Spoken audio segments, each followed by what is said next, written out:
The biggest question mark in the Sun Belt for 2023 is the Coastal Carolina Chanticleers. It's Locked On Sun Belt. You are Locked On Sun Belt, your daily podcast on the Sun Belt Conference, part of the Locked On Podcast Network, your team every day.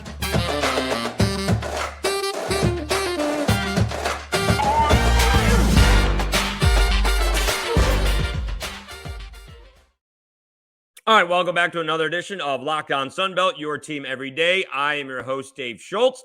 Today's episode of Locked On Sunbelt is brought to you by FanDuel Sportsbook, official sportsbook of Locked On. Make every moment more. Visit FanDuel.com/LockedOn today to get started. All right, it's going to be an interesting show. We're going to talk about what I want to in Coastal Carolina, and then I'm headed to Pensacola and going to watch the first round of the Sunbelt, and we'll come back and wrap that up. So we're going to edit it together and probably get yelled at by Zach Blackerby because I didn't talk enough football. But we will start with football. And the biggest question heading into 2023 is Coastal Carolina and Grayson McCall, right? Jamie Chadwell moved on to Liberty, taking over for Hugh Freeze, and Tim Beck from NC State ends up taking over for Jamie Chadwell. Grayson McCall went into the transfer portal and was hot and heavy going to Auburn, and then was hot and heavy going to Florida, and then ends up going back to Coastal Carolina. Speaking of one said Zach Blackerby from Locked On Auburn, he went on a local mobile radio station on Monday and said the talk is still out there, that Grayson McCall is trying to finish up his school studies to be a graduate transfer following spring ball. So we will see. There doesn't seem to be a consensus that the current quarterback room at Auburn is full, and maybe they're looking for more. And that one guy could be perhaps Grayson McCall. So what happens in the Sun Belt if Grayson McCall leaves? Now that is, that's just going to throw not a wrench in the Sun Belt Eastern Division. It's certainly going to make it easier. We will see who. Some of these quarterbacks, who they're going to be is going to be interesting to think about, right? App State is looking for a quarterback. James Madison is going to have a quarterback, a competition. Marshall seems to have their quarterback, but is Marshall going to be able to do that again where they, score 17 to 21 points and beat you because their defense is really good? All right. And so same thing over in the West, right? You do have some quarterbacks coming back, and Southern Miss may have a change of quarterback. I think Troy is still going to have their quarterback. South Alabama has their quarterback coming back. And I think South Alabama is going to be favored to win the West. They may be favored to win the Sun Belt heading into the season. But again, everything is going to depend in the East on Grayson McCall, because kind of starts and ends with him, right? When they were going good, they weren't dominating everybody, right? We saw that earlier on in the season where they were winning, but they weren't necessarily, blowing teams out. They were kind of getting by on the coaching of Jamie Chadwell and the play of Grayson McCall. And then when McCall went down, it kind of went in the other direction. They eked out a win against Southern Miss, 26-23. They did not play Virginia because of the tragedy that happened in Charlottesville. But then they played James Madison and got rolled 47-7. Now, that's with Todd Centeio playing. And, that was just that was James Madison's bowl game. All right, for all intents and purposes, that was James Madison saying, we can't go to a bowl game. We're gonna show you. And because they were moving up a level, which is a ridiculous rule, but that's what it is, literally the meaning of that. And so James Madison rolled. Grayson McCall came back and tried to play against Troy. And it just looked like in the beginning that Coastal didn't want to be there. Now, McCall finishes with 319 yards because, Coastal showed a little hard in the second half. They were getting rolled. Was it 17-0? Like mid first quarter?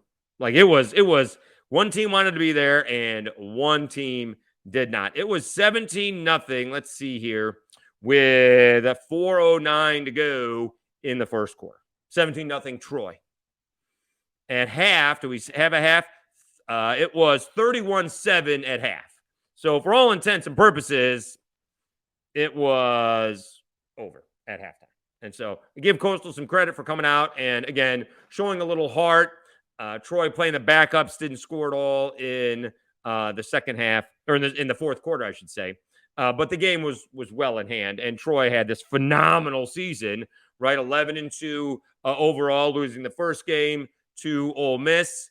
And their other loss was the Hail Mary at App State. They were very close to having a one-loss season, with it only being the first game of the season to Ole Miss, and they kind of held their own against Ole Miss. But the point here is, what does Coastal do if Grayson McCall is not the quarterback? That's why it's a question mark. Nobody knows if he's staying or going. Right now, he is there. Right now, he is the Coastal Carolina quarterback. But what happens if he doesn't come back? What happens then? Because then again, it just opens everything up for everybody in the East, from James Madison to App State, certainly to Marshall. It is I guess you'd probably have some people rooting for that. I'm not sure. Obviously Coastal Carolina wouldn't be rooting for that. Can the guys on the bottom part of the division, the Georgia teams, Georgia Southern and Georgia State, make a run? What about Old Dominion? They brought in a new offensive coordinator from a high-powered offensive attack. So, you're going to have James Madison. People are thinking it'll be good because of offense. Marshall will be good because of defense. And Rasheen Ali is expected back. All right. You got to figure out what App State is going to do offensively at quarterback.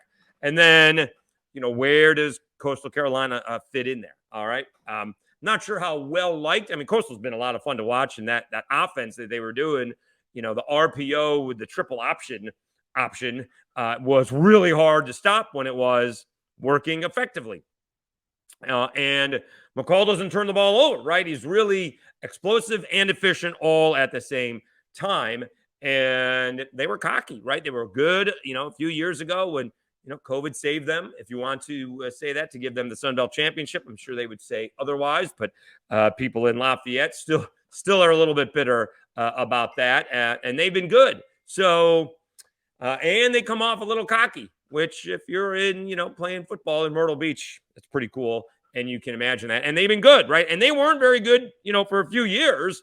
And then all of a sudden they were good. And so that's where they are. But the big question mark is Grayson McCall coming back. And so when we find that out, all right, and we're not going to find it out until, when is the spring door? It's like May, right? It's after spring practice.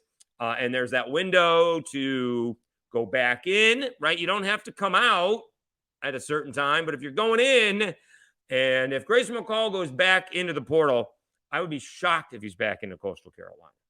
I would be shocked. So we'll see what happens. But that is the biggest question mark right now in the Sun Belt for 2023. You do have some coaching changes. Again, right there, Coastal Carolina. Is that really the only one? Yeah, that kind of looks like that may be it. Oh, you got G.J. Kinney with Texas State. All right. On the other side, they're probably looking for some bigger things from Butch Jones and the Arkansas State Red Wolves.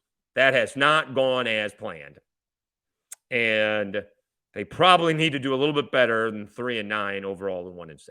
All right. That's, how good can they be, right? It'd be hard pressed to say, go to a bowl game, although 500 is a bowl game. If you win 6 ball games, you get to a bowl game. So that's the big question mark over in the West. But overall, the big question mark in the East is Coastal Carolina and their quarterback situation. And when that's settled, then we can start making predictions on who is going to win what. Because if Grayson McCall is coming back to Coastal Carolina, one would think they would be the favorite. I'd probably put, only because we don't know about the quarterback about James Madison yet, you probably put Marshall second and then James Madison third. You probably change those if Grayson McCall doesn't come back. Everybody moves up a little bit. So we will see how that goes. All right. When we come back, we will recap the first round of the Sun Belt Conference tournament and have our thoughts and look ahead to preview the Thursday ball games as we are heading down to Pensacola following the recording of part 1. Let me tell you a little bit about FanDuel. It's the midway point of the NBA season, and now is the perfect time to download FanDuel, America's #1 sportsbook, because new customers get a no-sweat first bet up to $1,000. That's bonus bets back if your first bet doesn't win. Just download the FanDuel Sportsbook app. It's safe, secure, and super easy to use. Then you can bet on everything from the money line to point scores and threes drained. Plus, FanDuel even lets you combine your bets for a chance at a bigger payout with the same game parlay. So don't miss the chance to get your no-sweat first bet up to $1,000 in bonus bets when you go to FanDuel.com/lockedon. That's FanDuel.com/lockedon to learn more. Make every moment more with FanDuel, an official sports betting partner of the NBA. All right, Dave Schultz back from Pensacola on technically a Tuesday night, as a podcast is good for Wednesday. And I need to tell you that Troy and ODU better watch out. Texas State and Arkansas State. All of our Arkansas State's playing very well, and Texas State is just playing tough. We've been talking about that all season. So first off, let's go over the Arkansas State ball game. Crazy game. They defeated Coastal Carolina 86-69, and it was a game of runs. Coastal got off to a quick start, and they were leading 18-12, and Arkansas State went on like a 15-0 run. No, more than that. It was like a 22-2 run. It was 34-20. And then Coastal goes on a 10-0 run to end the half, and they're down by 4. They score the first bucket of the second half, and they're down by 1. They've erased a 14-point lead in about 2 minutes of game time. And then Arkansas, and then it was back and forth. Not actually back and forth. It was, Arkansas State would score, and then Coastal would get closer. It was a 54-53 ball game. And then Arkansas State, I think, went like on a 17-8 run and made it a 10-point ball game, and that was all she wrote. The thing that's going to be crushing Arkansas State is Caleb Fields, their point guard, went down. I'm told that he had a fractured wrist for most of the season. It can't get any worse unless he falls on it, and maybe it is only a pain tolerance thing. That's what I was told. He only had, let's see here, he had only 5 points in 25 minutes of play. The thing is, other guys were playing like 32 and 36 minutes, and they only had 7 guys that played. 1, 2, 3, 4, 5, 6, 7. Terrence Ford, he finished with, let's see here, 25 points, 15 of that in the second half. You had Marquise Davis, who was hot in the first half. He finished with 20. Arkansas State's going to have a tough go of it without Caleb Fields. They did a number on Coastal Carolina where even Cliff Ellis said, look, they hit a couple of shots at the 4-minute mark, and we just couldn't get back into it, and that's kind of where it was. The game ended up being a blowout. Arkansas State did a good job, 16-23 from the free throw line. Coastal went 13 of 16. Both these teams have been banged up. We found out one of our favorite players, Isam Mustafa, was out for a month, and Cliff Ellis played him. Hasn't played for 3 weeks, and he had a double-double, 13 points and 12 rebounds in just 25 minutes of play. So both these teams have been banged up. In fact, we've heard that from Georgia State and Texas State, and we'll get into that here in a second. But Arkansas State's going to have a tough time. They're going to have a tough time beating Troy with Caleb Fields. It'll be interesting to see what happens without Caleb Fields if he doesn't play. Just took a hard fall on his wrist on the court. So we'll see if that happens. We'll probably find out sometime. Figuring we'll find out sometime today if he's going to be available to play on Thursday. They play at 2:00 on Thursday against Troy. The thing is, against an odd tournament, because the women and the men are playing the same week in the same venue, and so we have games on Tuesday night. And although Arkansas State is playing, Thursday at 2, not quite 24 hours. What time were they done? I mean, they were done. The game was at 5, and they were done just after 7 o'clock. So it's not quite 48 hours, but more than 40 hours compared to a lot of times. You're playing 4 or 5 days in a row. That doesn't happen until Saturday if you get that far. But again, we will see the difference if one of these teams knocks off someone who hasn't played for a week. Right now, Arkansas State, they've played in the arena. They have gotten some shots up. Now it's about rest.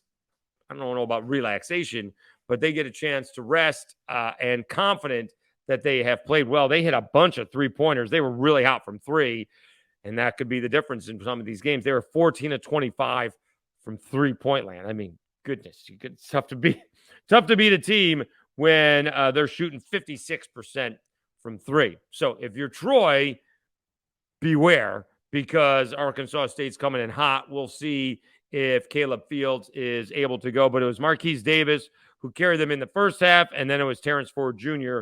who carried the Red Wolves in the second half. Now to the nightcap,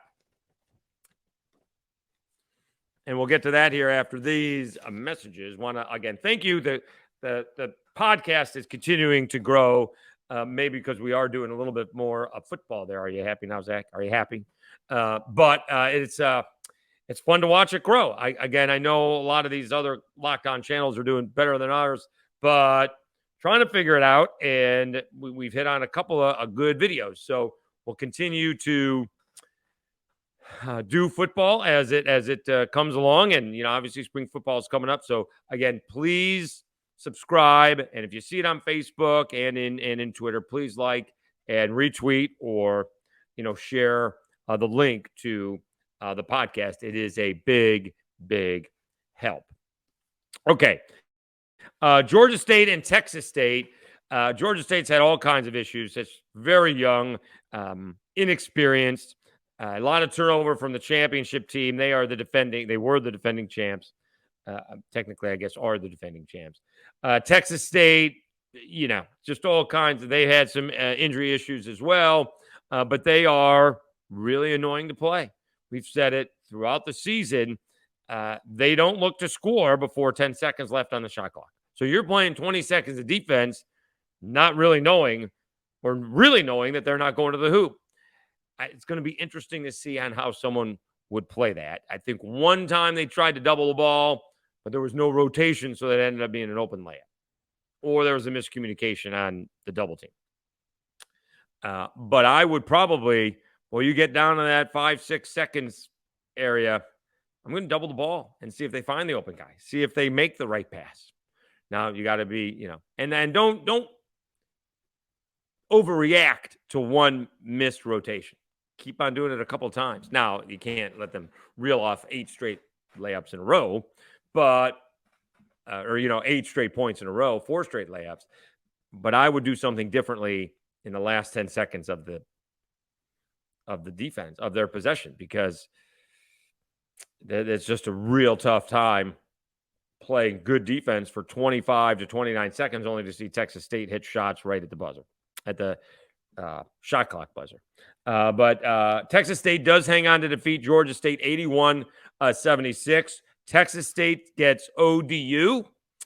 Interestingly enough, Texas State usually they average like 66 a game.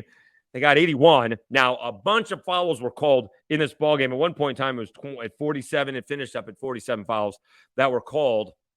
That's a lot, because as of recently, and maybe it's just the way South plays, right? South does not do a lot of penetrating to the basket, right? You get Isaiah Moore and Turbo Jones. He may penetrate to the basket a little bit more. Greg Parham, now they're just backing the guards down and doing turnaround jumpers or floaters, and there's not a lot of contact, not a lot of fouls when that's the case. Once in a while, Kevin Samuel's getting fouled, and he's doing a better job hitting free throws as of late.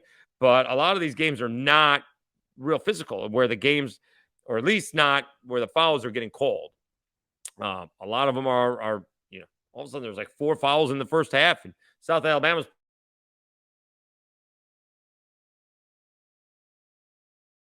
playing like an hour and a half because there's not a lot of fouls called. It does come down to free throws. It really does. With let's see here, Texas State was ridiculous from the free throw line. 24 of 28. 2 of the 4 misses were the last 2 free throws of the game.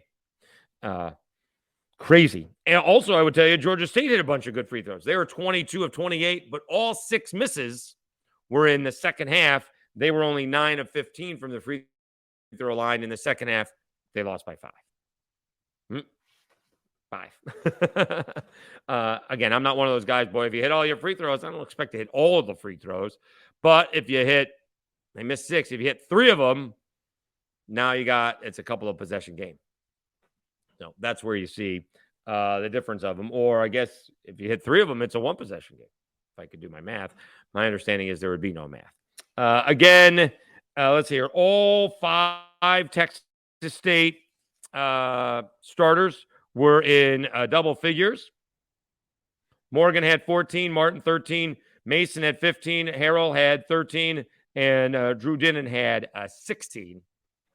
They did play some other guys. They're going to get ODU, and again, that's going to be a little bit of a slowdown game. Texas State usually, again, averages 65 points a game. They scored 81 against Georgia State, who didn't defend all that well. And we'll see. ODU and Texas State rely on those guards. Again, Mason Harrell may be one of the more annoying players to play in the league because he is so slight, he is so short, but not necessarily that effective tonight. 3 of 9 from the floor, but 7 of 8 from the free throw line.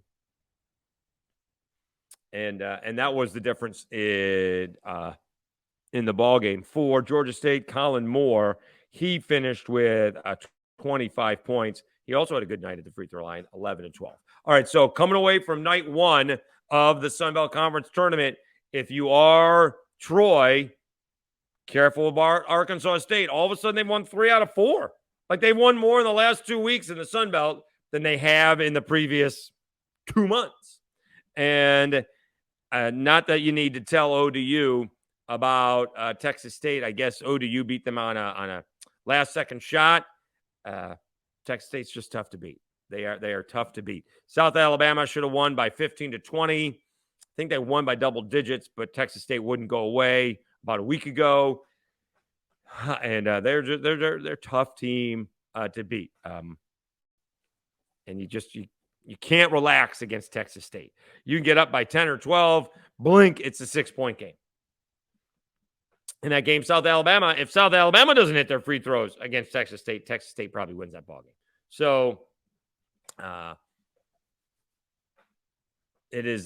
a tough team to beat. I just repeatedly, they are a tough team to beat. All right. Allegedly, rumors have it that I like to start and perpetuate. We may have a local basketball coach on for Thursday's show. Allegedly, Richie Riley, South Alabama coach, will join us to recap South Alabama season and look ahead to their matchup against App State on Thursday. They do tip off early on Thursday at 11:30 Central Time. Allegedly, rumors have it that, again, I like to start and perpetuate, crossing our fingers. That's what happens. All right, thanks very much for tuning in to Locked On Sunbelt. We'll be at Pensacola and the Sunbelt Conference Tournament throughout the week. Once again, I'm your host, Dave Schultz, and you have been watching Locked On Sunbelt, your team every day.